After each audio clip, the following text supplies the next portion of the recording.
Duar, ledakan gelombang supersonik, panas, debu, dan asap antar planet berhamburan di angkasa.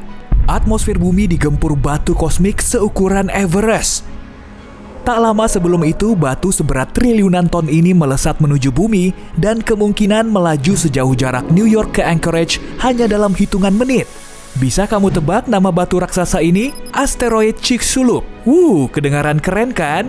66 juta tahun yang lalu asteroid ini menabrak bumi. Dulu dinosaurus mendominasi planet kita, tapi cuma sebentar. Tabrakan dahsyat tersebut terjadi di kawasan Meksiko saat ini, tepatnya di semenanjung Yucatan di dekat Cancun. Saat itu dinosaurus lagi asik kongko bareng di situ. Haha, enggak lah. Batu luar angkasa berukuran jumbo menghantam lautan dan malapetaka besar pun tidak bisa terelakkan. Tabrakan asteroid ini menghasilkan banyak sekali energi dan langsung menyulap bumi menjadi planet yang mencekam. Matahari kecil kita menyinari permukaan bumi yang diterpa tsunami setinggi patung Liberty. Airnya terus menyembur dari bekas benturan. Serem. Api yang dihasilkan dari ledakan ini terus merambat. Suhunya sepanas oven dan terus menghanguskan semua objek yang dilaluinya. Insiden ini menyebabkan gempa bumi dahsyat dan aktivitas vulkanik serius. Sejumlah gunung berapi memuntahkan lava secara bersamaan, lalu menyemburkan abu panas ke langit luas. Jutaan ton abu dan jelaga mulai meracuni udara. Terbentuklah kepulan abu raksasa di atmosfer yang menghalangi cahaya matahari selama bertahun-tahun. Musim dingin panjang mulai melanda bumi. Tapi bedanya saat itu tidak turun salju. Bumi kita diguyur hujan asam sulfat. Kemungkinan insiden Chicxulub telah menjadi peristiwa terpenting sepanjang sejarah. Saat itu, rentetan gunung berapi terus meletus. Lapisan atmosfer dipenuhi oksigen yang mudah terbakar dan suhu bumi terus berubah. Inilah peristiwa terpenting sekaligus terkelam sepanjang masa. Benarkah begitu? Asteroid Chicxulub telah meninggalkan bekas berupa kawah super besar. Bekas benturan ini tertimbun di bawah Teluk Meksiko. Para ilmuwan telah mengidentifikasi sejumlah tempat di bumi yang banyak mengandung iridium. Logam ini sangat jarang dijumpai di bumi, tapi banyak terdapat di asteroid yang mereka teliti. Di antaranya bahkan sudah berumur 66 juta tahun. Mereka menemukan debu yang sama pada lapisan batu di bumi dan asteroid. Hal ini cuma bisa terjadi kalau asteroid besar telah menabrak bumi. Selain memusnahkan dinosaurus, bencana ini juga telah melenyapkan asteroid yang jatuh. Suhu di tempat terjadinya benturan teramat panas hingga menyebabkan sebagian asteroidnya hilang. Kemudian air banyak yang menguap dan karbon dioksida terangkat ke atmosfer. Jadi masalah terbesarnya apa dong? Belerang.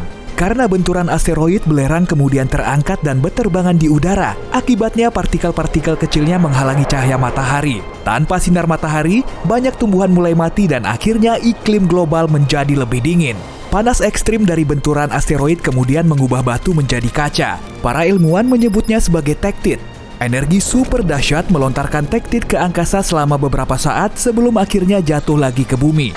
Hujan pun mulai turun. Bukan berupa tetesan air, tapi bola api kaca yang membara. Bola api ini memborbardir permukaan bumi selama berhari-hari. Tektit yang berjatuhan terus membakar permukaan bumi. Bahkan para ilmuwan telah menemukan buktinya di seluruh dunia.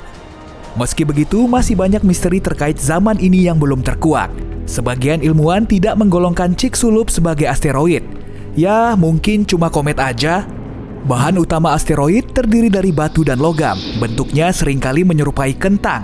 Sementara komet terdiri dari batu, logam, dan es. Bentuknya mirip seperti butiran salju kosmik yang kotor.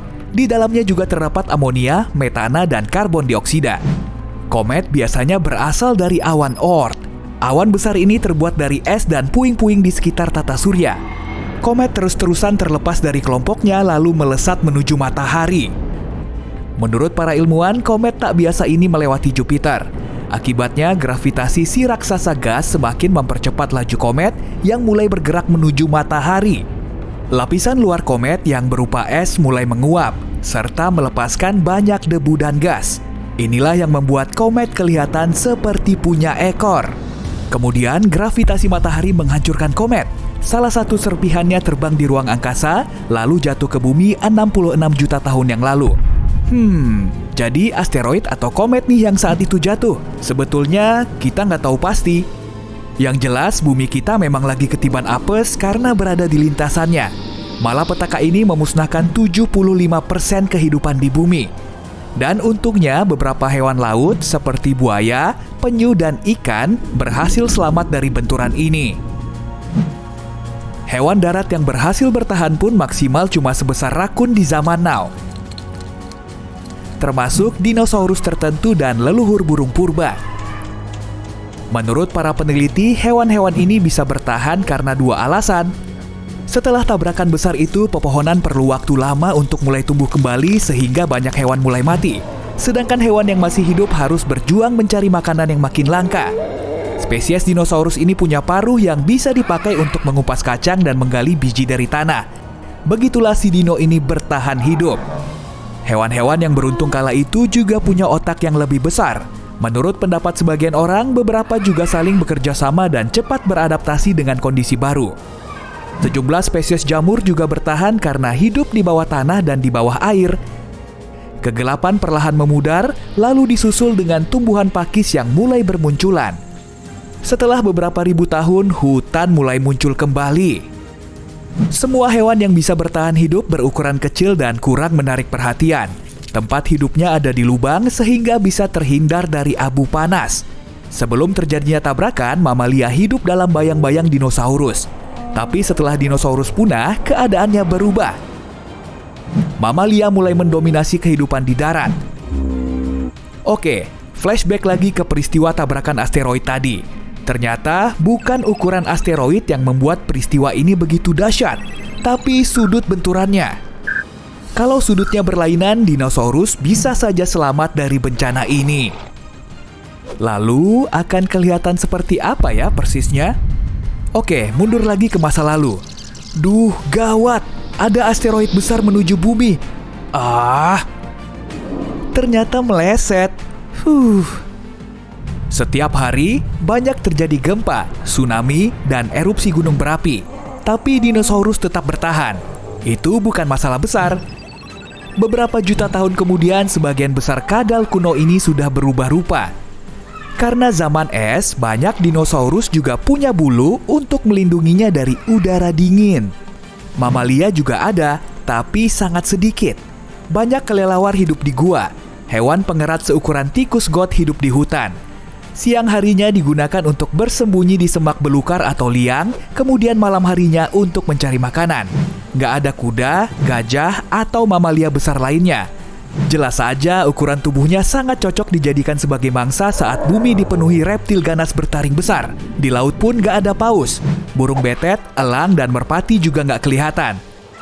Tapi pterodactyl bisa terlihat di angkasa.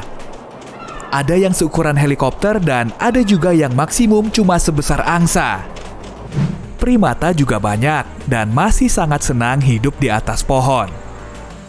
Nggak ada perjalanan menyusuri sabana dan nggak ada Homo sapiens. Di dunia paralel ini area terbuka memang sangat berbahaya. Begitupun dengan hutan dan pepohonan. Ancaman mengintai di mana-mana. Agar bisa memangsa primata, banyak dinosaurus kecil belajar memanjat pohon. Hal ini terjadi pada zaman Kapur, sesaat sebelum asteroid besar melewati bumi. Peristiwa yang epik pastinya.